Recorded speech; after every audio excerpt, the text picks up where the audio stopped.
Okay, so today we're going to look at gases. We have talked about matter in the first 3 weeks of school, and then we've, of course, looked at it throughout the semester. And so what our three states are gases, liquids, and solids. Hopefully you remember. Remember, solids have a definite shape and a definite volume. So looking at their composition helps us, determine how they're going to react, their overall physical and chemical properties, basically. Liquids, we have looked at as well. Because of their definite volume, we are able to use their composition and their overall reactivity to help us determine their properties. Now with gases, it's a little bit more difficult to look at because it's an indefinite shape and indefinite volume. And so we did look at gases a little bit with stoichiometry. We were able to convert gases at standard temperature and pressure and use that 1 mole equals 22.4 liters to help us convert. But what happens with the gases that are not at a standard temperature, which is 0 degrees Celsius or 273 Kelvin, and a standard pressure, and that's usually 1 atmosphere? Okay. Well, two scientists in 1860 decided that they were going to collect gas products and see how that displaces water. And these two scientists were known as Boltzmann and Maxwell. And so what they did is they collected these gases and they proposed a model to explain how gases are going to act if they're not at STP. So they came up with what we call the kinetic molecular theory. And so this is basically saying that gases respond to changes in pressure, volume, and temperature in predictable ways. And these relationships are expressed in laws. And there are 4 or 5 laws we are going to discuss in the next several videos. So this is all based off of the particles of motion. And so to follow the kinetic molecular theory, gases, first off, will consist of tiny particles called molecules, and we discussed that when we talked about covalent compounds. Remember, diatomic gases, oxygen, O2, we called them molecules, also another word for covalent compounds. And these molecules are very small and so far apart that when they are in a container, there's mostly empty space between them. The second thing this theory has behind it is that these gas molecules are not attracted to each other. And then the molecules of a gas are in constant, rapid, and random motion. So they're going to move in straight lines. They're going to collide with each other and the walls. But when they collide, they do not lose any energy. This is what we call elastic collisions, which is no energy lost or transferred. Okay. And then, of course, this average kinetic energy goes hand in hand or is directly proportional to temperature. So as there is more movement or higher kinetic energy, the hotter it's going to get. Or if the temperature rises, the more movement we're going to get. And then, of course, each kind of gas is independent of these variables. So I like to use, kinetic energy and compare it to students in a room. Okay, so if you guys are just walking around in a specific area, okay, you're not really hot, okay, the temperature's pretty cool, or you're experiencing some pretty cool temperatures. But the faster you move, or the larger amount of energy you have, the higher the movement, or the faster you're walking, the faster you're running, and so of course then you're going to get hotter. It's similar to how gases work. So basically this law makes assumptions about size, motion, and energy of each of these gas particles. So when we are looking at the kinetic molecular theory and gases, we first consider gas pressure. So pressure, since it is one of those things that we look at how it interacts with volume and temperature, we have to know what pressure is. So pressure is the force per unit area. And a great way to think of pressure is to think of high heels and how they sink into grass based off of pressure. So let's say we have maybe a 100-pound woman with a heel that is maybe like 1 inch thick. Okay. And so this has a pretty big area, and with that force applied by that 100-pound woman, the heel may not sink into the grass as much as if I had, say, 1/10 of an inch heel or stiletto, okay, the area decreases, but the 100-pound force is still the same, still pushing down on the grass. So of course, this heel is going to sink into the grass, and that's because there's more pressure due to the smaller area than if we are working with a 1-inch heel. Okay, with pressure, we have atmospheric or air pressure, and we usually abbreviate this ATM. Okay, and this is the pressure exerted on all directions by air particles. So I like to think of a boiling pot of water. Okay, if you put a lid on that boiling pot, all that steam and stuff is going to collect above the water, and all of that vapor is applying pressure down on the liquid. And so similar to how atmospheric pressure works, atmospheric pressure has its own force per area being pushed down. Now, atmospheric pressure you deal with a lot. When you fly on a plane, or if you've ever flown on a plane, as the plane gets higher and higher, the altitude is higher, which means that the atmospheric pressure is going to decrease. So as that atmospheric pressure decreases, what happens? Your ear pops, and so that's because of that change in overall pressure. Another great thing that we experience with atmospheric pressure is our sinuses. So if you have ever looked at the atmospheric pressure that's reported on the news or on your weather app, okay, the higher the atmospheric pressure is, the more pressure you feel in your sinuses. That's when, you know, we all start getting sick or we start getting headaches, and it's because of this atmospheric pressure. And we are going to measure atmospheric pressure using a barometer. And so I'll show you what a barometer looks like in just a little bit. But with gas pressure, we have a set standard pressure. So a set atmospheric pressure or pressure within a system. So if you ever see something that says standard pressure, we look at these numbers. Here are our units and their abbreviations. So atmosphere is millimeters of mercury, torr inches of mercury, pounds per square inch, which is also known as PSI, and this is what we measure our tire pressure in, pascals and kilopascals, and then also adding millibars, which is 1013 millibars. So all of these are equivalent, and we can use these as conversions. And so all of our gases may not be reported in the same unit, so of course we have to make conversions. So real quick before we continue with our notes, I am going to show you a couple of conversions. Okay, I have 380 torr, and I want to know how many atmospheres this is in. So I'm going to take 380 torr, and I know to get rid of it, I am going to put it diagonal to where it started and put atmospheres on the top because that's what I want. So if you look back at that chart, I can see that 1 atmosphere is equivalent to 760 torr. And torr will cancel out, and I'm left with 0.50 atmospheres as my answer. Okay? So all those unit equivalent to 1 atmosphere in that far right-hand corner is what we use as our conversion factors. So looking at example 2, I want to take 1.9 atmospheres and I want to change it to pounds per square inch. So I'm going to put what I want on the top and put what I need to get rid of at the bottom. And if you look, we have 1 atmosphere for every 14.7 psi or pounds per square inch. Atmospheres will cancel out, and we plug that into our calculator, and we get 28 pounds per square inch. So just to make sure you have this conversion down, or gas pressure conversions down, do number 3 using your chart. Alright, so pause the video and practice it on your own.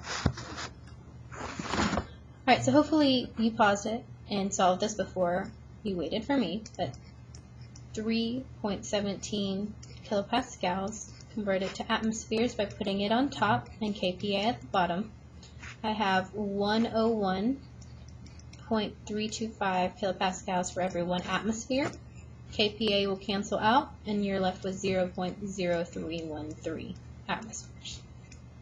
Okay? All right, so looking back at our notes. Okay, so back to that vapor pressure I was telling you about.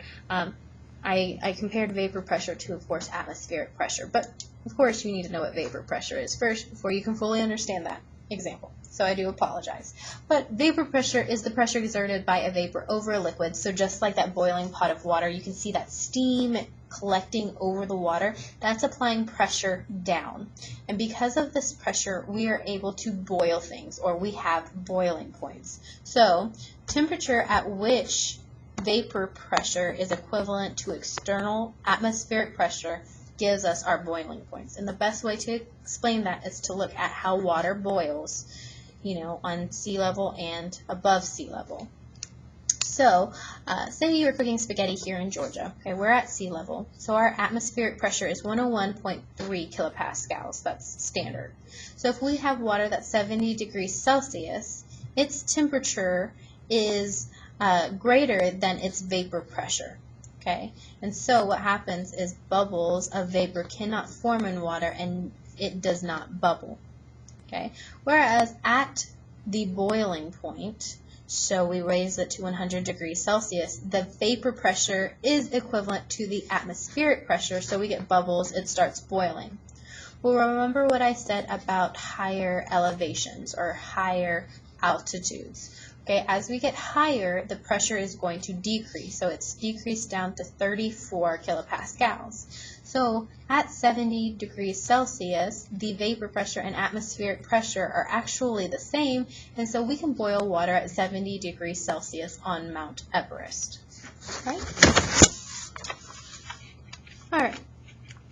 So with that in mind, for us to look at the atmospheric pressure to know how high our vapor pressure has to be to boil water, we use the barometer, as I've already mentioned.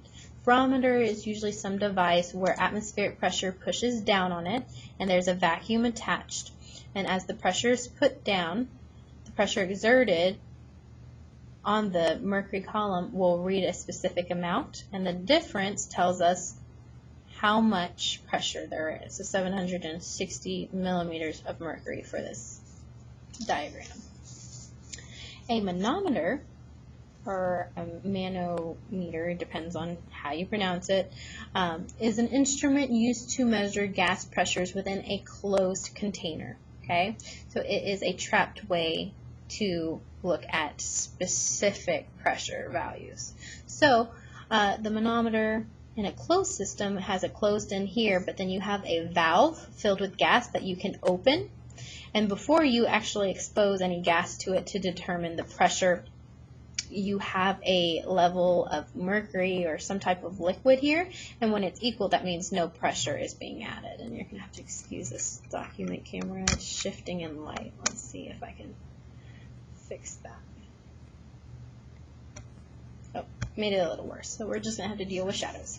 Anyways, so when we open up the valve here, we see gas is released, and the gas is applying pressure through here, and the difference we get is going to be the overall pressure within the system. So you may see something that says closed system, which just means that you are converting one unit of pressure to another unit of pressure, depending on what it's asking.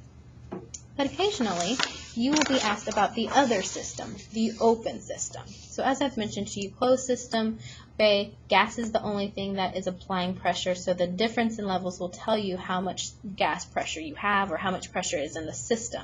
Okay? But in an open system, there is no cap, or this is not sealed off. So atmospheric pressure has to be taken into consideration because it's always applying pressure. So in an open system, we have gas pushing in one direction and atmospheric pressure pushing in the other direction. The difference in the liquid or mercury level is going to tell us how much pressure is exerted by the gas. Okay, if it's higher on this side, usually it's a negative. If it's higher on this side, it's usually a positive pressure from gas. Okay, but when we are doing problems, we don't really worry about positive and negative based off of our process. So let's just say we had a problem where we had 18.5 millimeters of mercury between the level on the left and the level on the right. Okay, and then the problem tells us that our barometer reads 103. Remember, barometer reads the atmospheric pressure. So what is our overall pressure? Well, I know that if this is exerting in one direction and this is exerting in the other, I'm going to need to subtract the values. But to subtract the values, we need these two things in the same unit. So you can convert whichever one you want, but since this is asking for kPa, we're going to convert this to kPa. So 101.325 kPa is equivalent to 760 mmHg. Okay, so mmHg cancels out and we get 2.47 kPa. This is how much is being exerted by the gas. So now I had to find the difference between atmospheric pressure and the gas pressure, and with significant figures being considered, we get 101 kilopascals in total for our overall pressure. And we only do this process when we're looking at an open system. Okay? So, with everything that we just talked about, the effects of pressure, we can see a relationship where as we increase in elevation, we see a decrease in pressure, or atmospheric pressure, which in turn decreases our boiling point. And vice versa, as we move down, say we're comparing Everest to Death Valley in California, as the elevation decreases, we see that pressure increases and boiling point increases. So with this in mind, we are going to start looking at the relationships between pressure and volume, pressure and temperature, volume and temperature, and then all of them all together.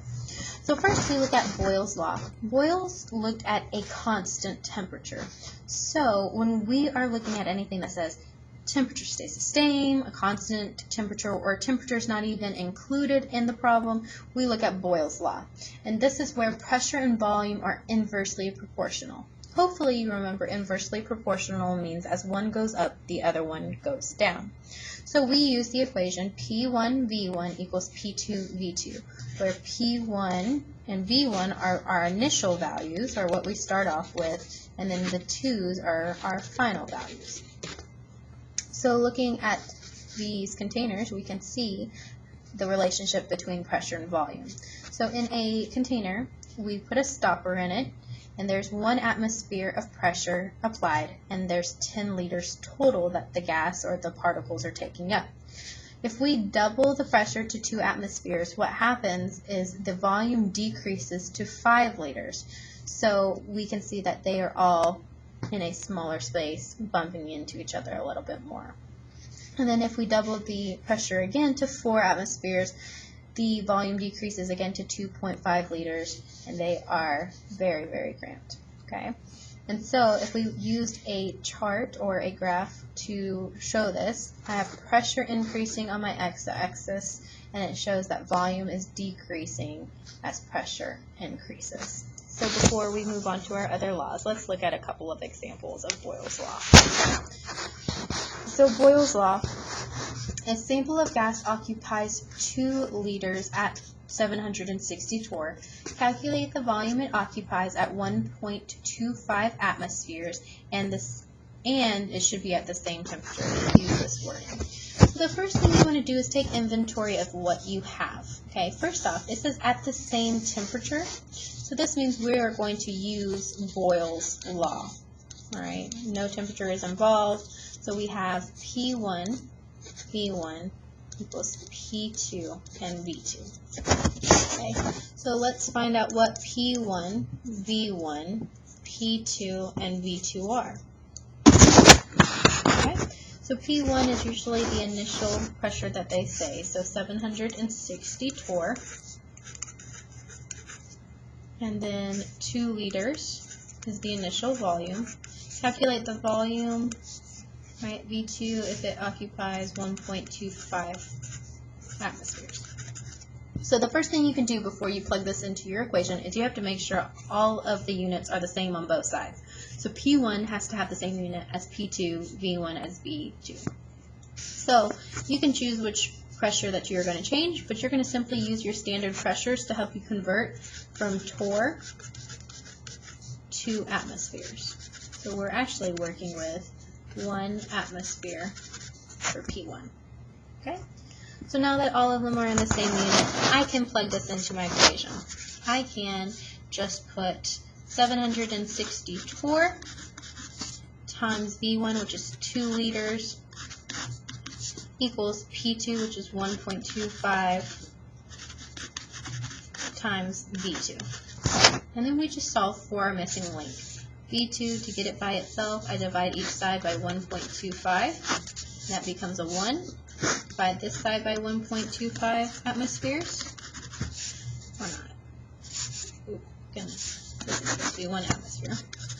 Okay. Atmospheres are going to cancel out.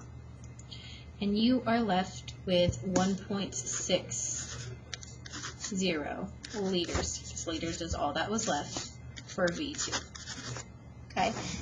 This method of plugging in and solving for x is for students who are really great with algebra.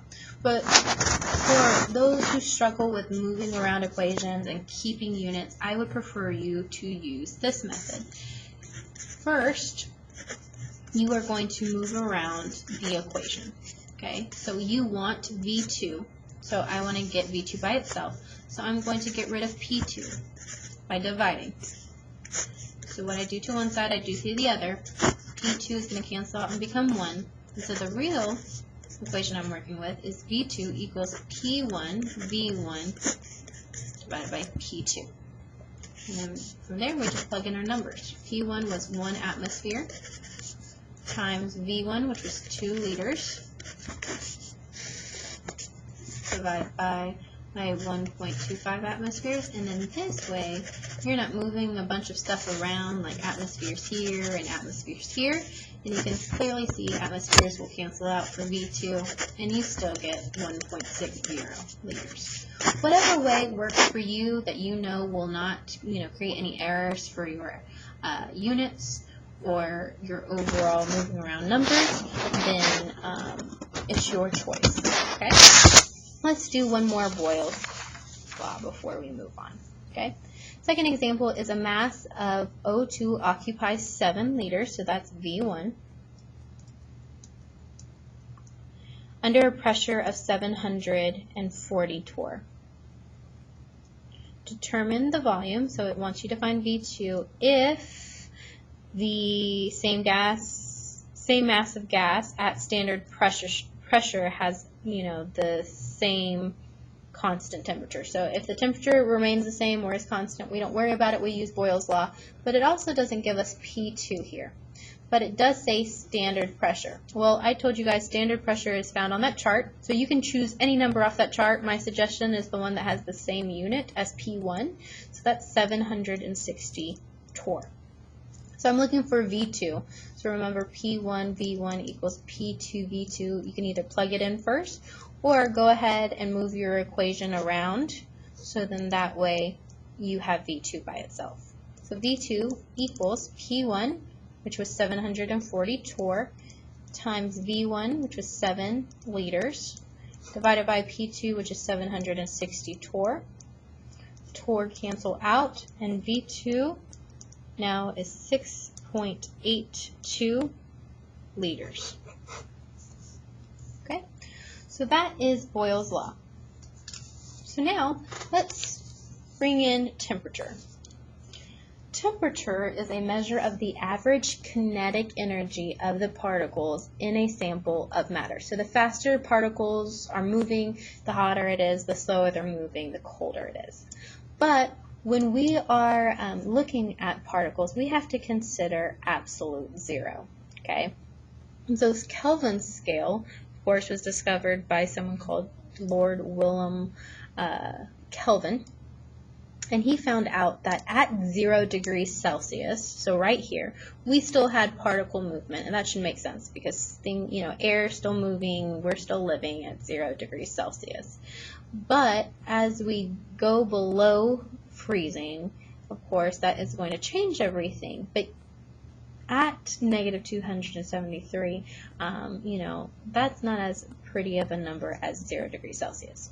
Okay, regardless, absolute zero is something where there is no molecular motion. All kinetic energy ceases. Okay, it's at a zero. So that's why we use Kelvin, because it shows us absolute zero. At 0 Kelvin, there is absolutely no movement. Okay, at negative 195 degrees Celsius, air freezes, and then at negative 273, that's where everything ceases to exist. So, with that in mind, anything that we do with gas laws, we have to change the temperature to Kelvin because it gives us absolute zero in its range, okay? And so, another thing to take into consideration when we're looking at temperature, if something says standard temperature, that's either the 273 Kelvin or 0 degrees Celsius. Okay, we have to convert to Kelvin no matter what, so 273 Kelvin is a good number to remember.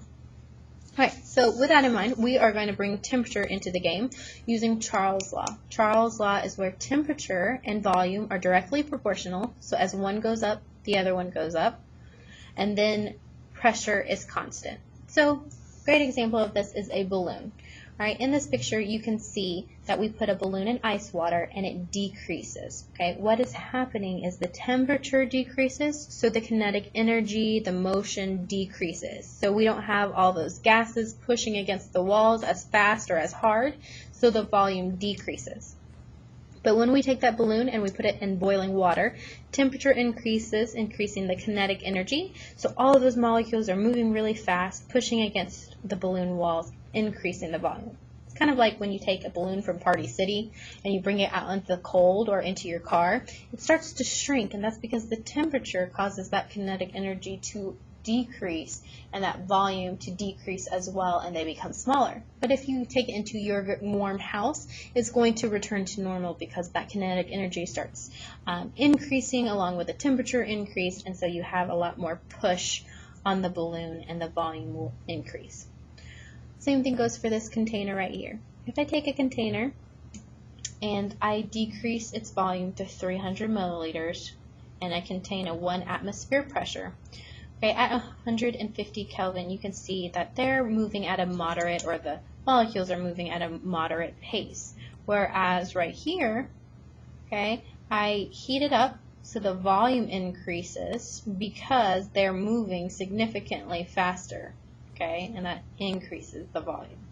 So let's look at an example of this. Alright, Charles' law.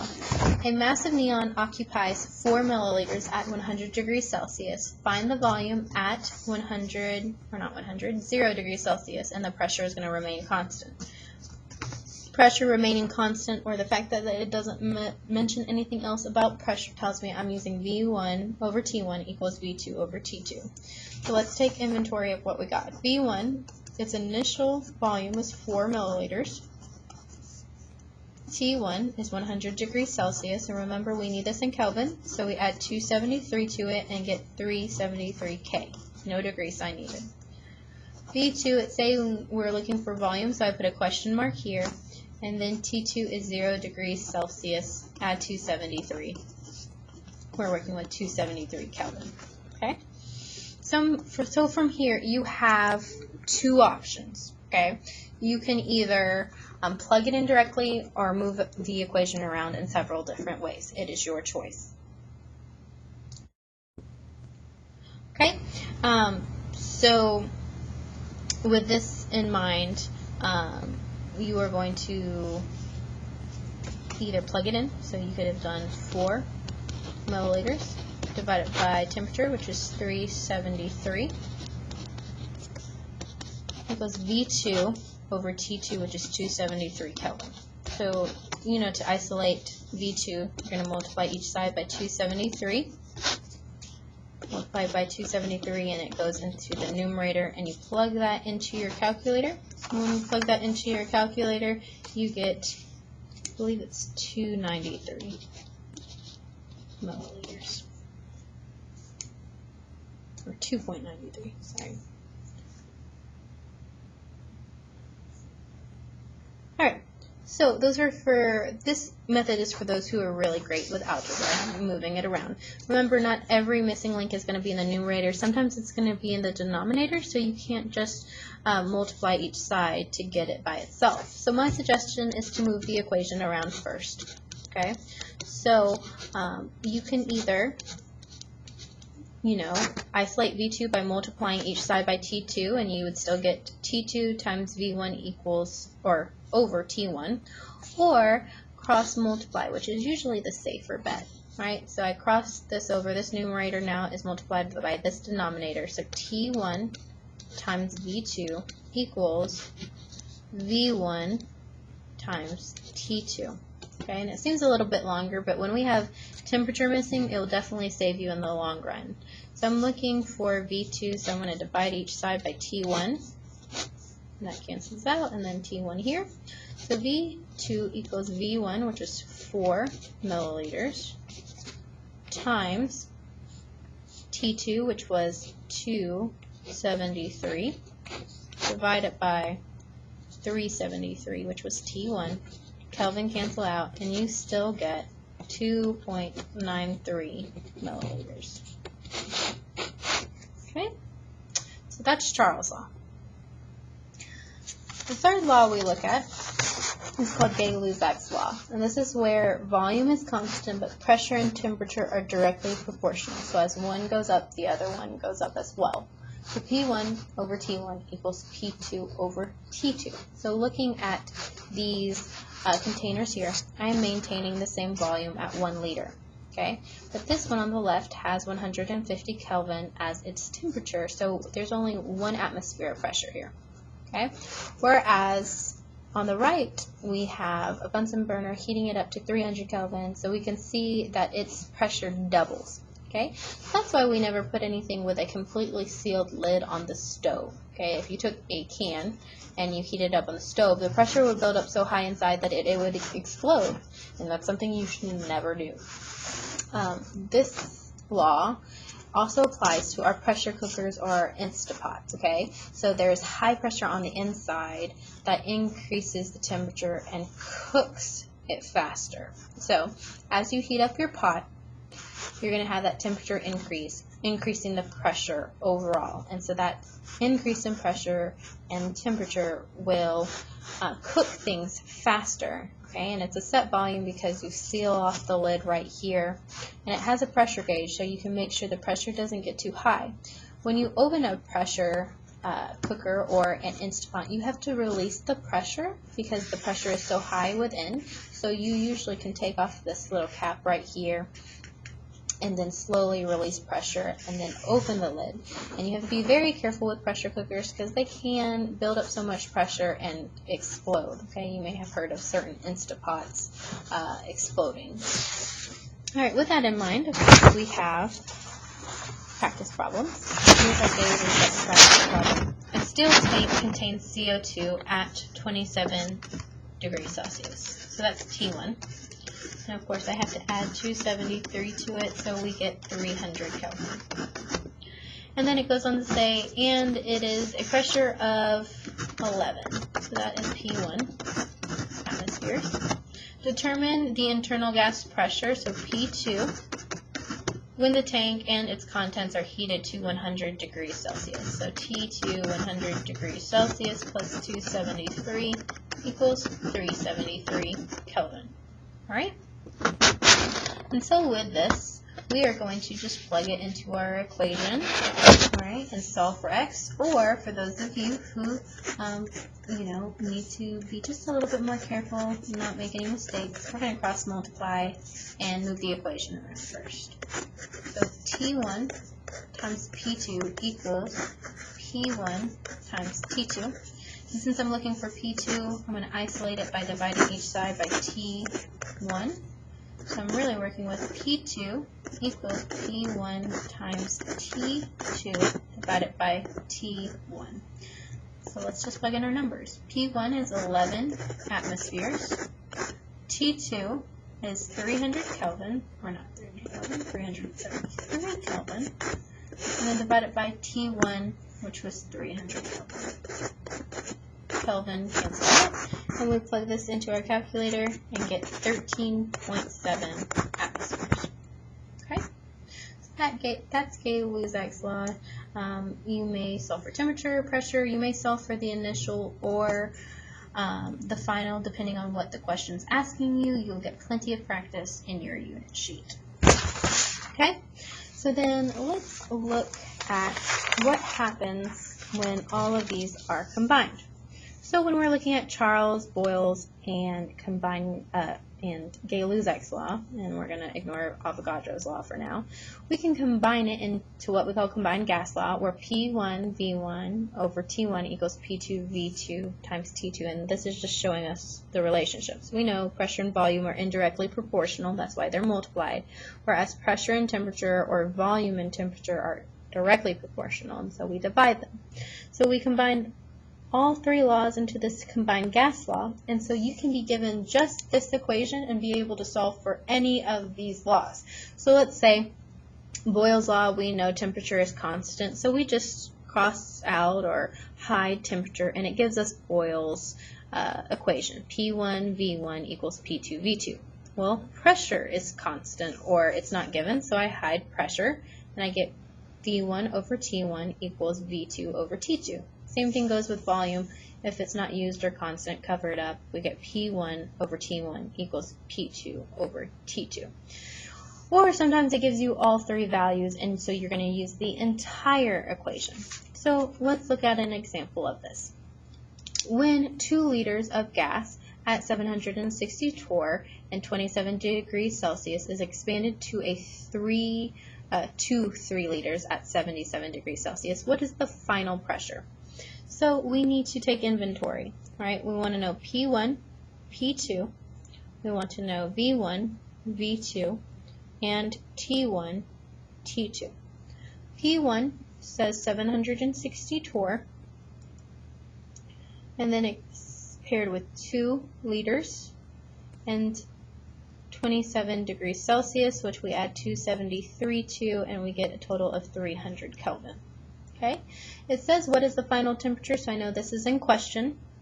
And then V2 is 3 liters, and temperature is 77 degrees Celsius, which is also 350 Kelvin when we add 373 to it. So from here, you have your two options. You can either plug it directly into the equation and solve for your unknown value, being careful to keep all of your units perfect and to cross out anything that is necessary. So if you are plugging it in, it is going to look like this starting off. Okay?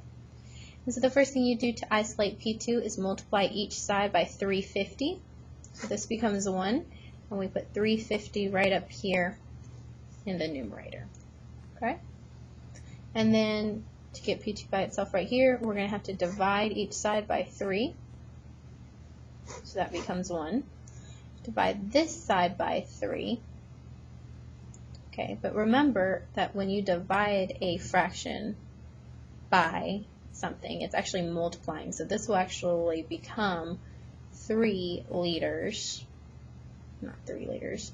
You're going to be multiplying it by something. Sorry. So really it's 350 K 760 torr, and then 2 liters over 300 Kelvin, and because this is 3 over 1 dividing, it actually becomes multiplication where it's 1 and 3 liters. So liters will cancel out, kelvins will cancel out, and we'll be left with torr. Okay? Alright, so P2 is going to be equivalent to plugging this into my calculator. And when you plug it in to your calculator, you get 591 torr. Okay? The whole issue with plugging it in first is that you have to maintain units. Okay, obviously if you started with torr, you should end with torr for pressure, so that may be helpful for you. My suggestion though, of course, with combined gas laws is to take your equation and move it around first and then plug in all of your numbers. Okay, so we're going to cross multiply. T1 is now multiplied by P2 and V2, and then P1 is now multiplied with V1, sorry, and T2. Okay, and then you just isolate your unknown value. My unknown value is P2, so I know I need to get rid of T1 and V2 on this side. And so what I do to one, I do to the other. And so P2 equals P1 times V1 times T2 divided by T1 times V2. Now let's just plug it in. P2, 760 torr, or is equal to 760 torr, times V1, which is 2 liters, times T2, which is 350 Kelvin, divided by T1, which is 300 Kelvin, times V2, which is 3 liters. So this is a little bit cleaner. Liters cancel out, Kelvin cancel out, and we are left with torr. Plug it in our calculator, we still get 591 torr. Okay? So definitely look at your unit sheet for more examples, but that is all of our gas laws involving Charles, Boyle's, and Gay-Lussac's pressure, volume, and temperature change.